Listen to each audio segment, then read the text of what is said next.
Selamat pagi Bu Vita, selaku dosen mata kuliah perilaku konsumen. Saya di sini dengan Raisa Anzara Effendi dengan NIM 2020-889. Di sini yang saya bahas adalah analisis produk dari L'Oreal. Jadi L'Oreal Group merupakan perusahaan kosmetik dan kecantikan terbesar di dunia. Perusahaan ini bermarkas di Clichy, Prancis. Didirikan pada tahun 1909.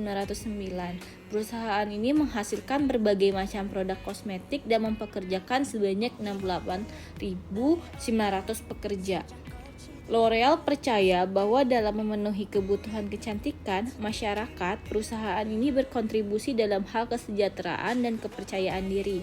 Perusahaan kecantikan itu juga mendirikan L'Oreal Corporate Foundation untuk meningkatkan lebih jauh lagi kontribusi positif sosial dan menginvestasikan anggaran multitahunan sebanyak 40 juta euro bagi program-program yang memberikan manfaat nyata bagi masyarakat di seluruh dunia. Perusahaan ini juga mempekerjakan 68.900 pekerja ini memiliki ambisi untuk mendapatkan konsumen lebih dari 1 miliar di seluruh dunia dengan menciptakan produk-produk kosmetik yang memenuhi keragaman keindahan tak terbatas. Selanjutnya itu kita bahas adalah visi dan misi dari perusahaan L'Oreal ini. Visi dari perusahaan L'Oreal adalah mendapatkan 1 miliar konsumen di seluruh dunia dan menciptakan produk kecantikan yang memenuhi keberagaman tidak terbatas dari kebutuhan kecantikan yang diinginkan oleh konsumen. Selanjutnya ada misi dari perusahaan L'Oreal. L'Oreal telah membuat proyek produk kecantikan untuk tahun-tahun yang akan datang. Kecantikan adalah universal, maksudnya adalah L'Oreal menawarkan produk kecantikan terbaik, baik dari segi mutu, khasiat, dan keamanan untuk wanita dan pria di seluruh dunia. Kecantikan adalah alam, dalam hal ini L'Oreal mengeksplorasi dan menciptakan produk-produk baru di masa depan. Kecantikan adalah komitmen, maksudnya L'Oreal menciptakan kekuatan inovatif untuk melestarikan keindahan yang mendukung masyarakat. Selanjutnya itu ada keunggulan dari perusahaan L'Oreal. L'Oreal merupakan salah satu perusahaan berkelanjutan di dunia dan termasuk dalam daftar perusahaan yang menjadi tolak ukur global atas standar perusahaan yang bertanggung jawab. Nah, informasi yang dapat diberikan dari bisnis L'Oreal adalah sebagai berikut. Yang pertama, L'Oreal itu merupakan grup kosmetika nomor 1 di dunia. Terus juga seabad keahlian di bidang kosmetika. Terus ada 20,3 miliar euro penjualan gabungan di tahun 2011. Selanjutnya ada 27 brand global atau penjualan tahunan brand-brand ini itu melebihi dari 50 juta euro. Terus L'Oreal ini tersebar di 130 negara, terdapat 68.900 karyawan dan memiliki 613 paten didaftarkan di tahun 2011.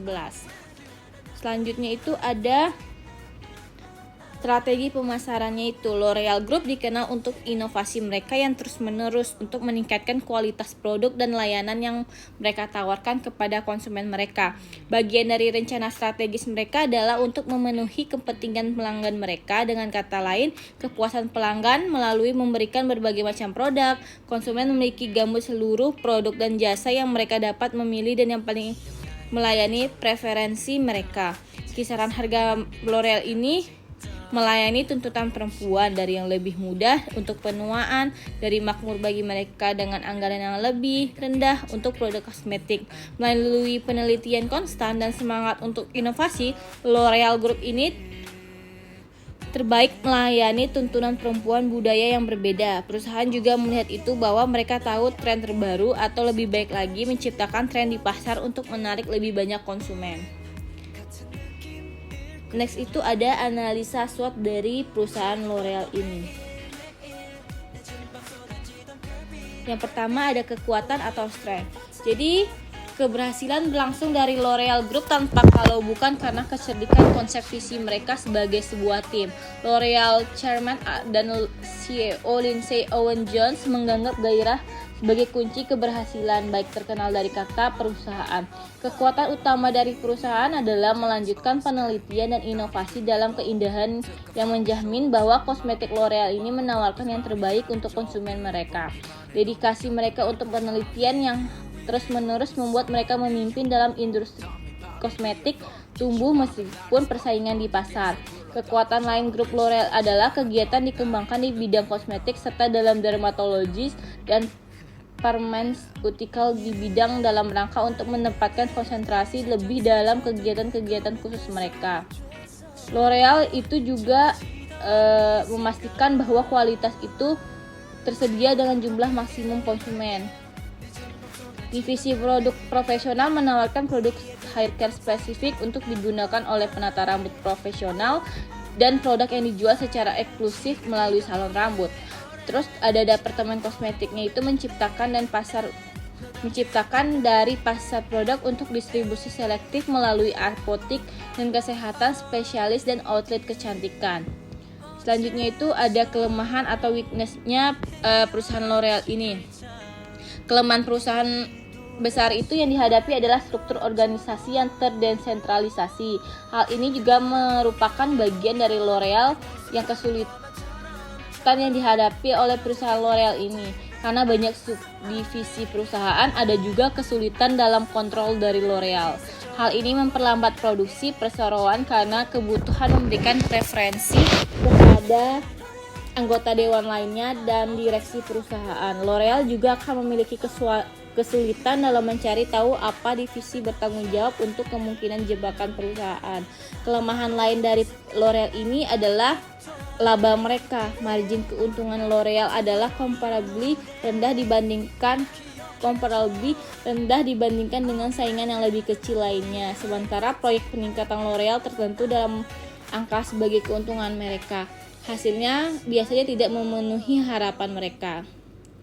Terakhir, koordinasi dan pengendalian kegiatan dan citra pasar dunia juga dipandang sebagai suatu kelemahan dari bagian dari L'Oreal ini. Karena strategi pemasaran di seluruh dunia, ada juga dissimilarities membawa dalam kampanye produk L'Oreal untuk apa gambar mereka untuk proyek. Yang ketiga itu ada peluang atau opportunity. L'Oreal perusahaan mengkonsentrasi pada produk kosmetik yang meningkatkan perusahaan dari segala usia.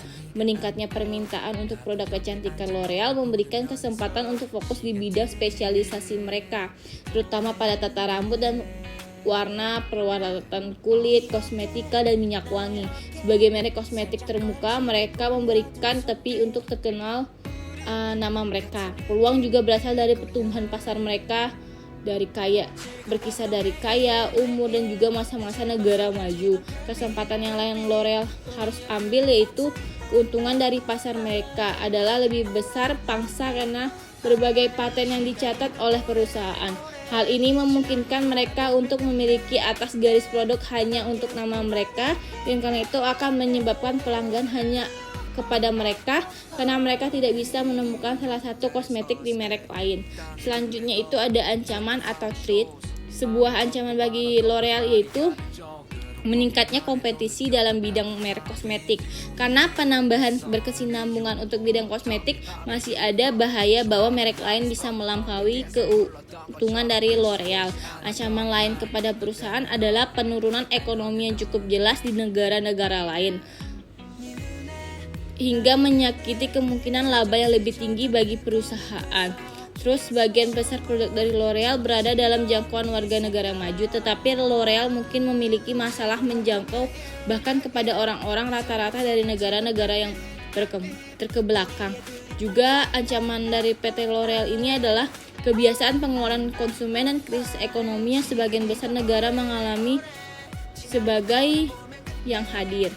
Sedangkan L'Oreal Group mungkin akan menghasilkan yang terbaik dari ini. Orang dapat menemukan bahwa produk tidak kebutuhan dasar mereka dan akan melewatkan membeli produk L'Oreal. Namun dengan pertumbuhan pasar, kerusakan bisa jauh dari mengambil tempat.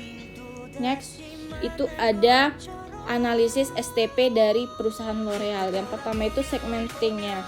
Jadi yang pertama segmentasi geografis. Secara geografis yang dituju adalah masyarakat daerah perkotaan yang mudah menjangkau untuk retail modern karena distribusi produk sampul L'Oreal masih terbatas di toko retail modern dan beberapa toko besar. Yang kedua itu segmentasi demografis.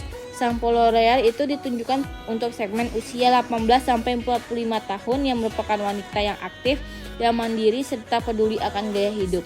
Pendapatan kelas menengah atas menjadi sasaran penjualan produk ini. Selanjutnya itu ada segmentasi psikografis. Perilaku konsumen dengan tingkat pendidikan minimal sekolah menengah atas dengan mobilitas tinggi dan menaruh perhatian yang besar tentang gaya hidup.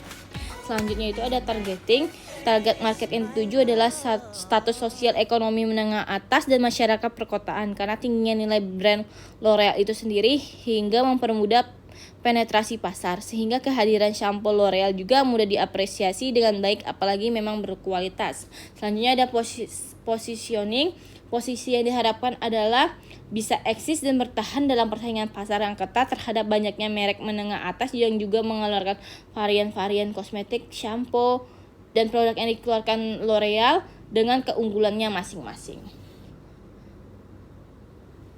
Sekian presentasi pembahasan saya mengenai PT L'Oreal. Kurang lebihnya saya mohon maaf. Terima kasih.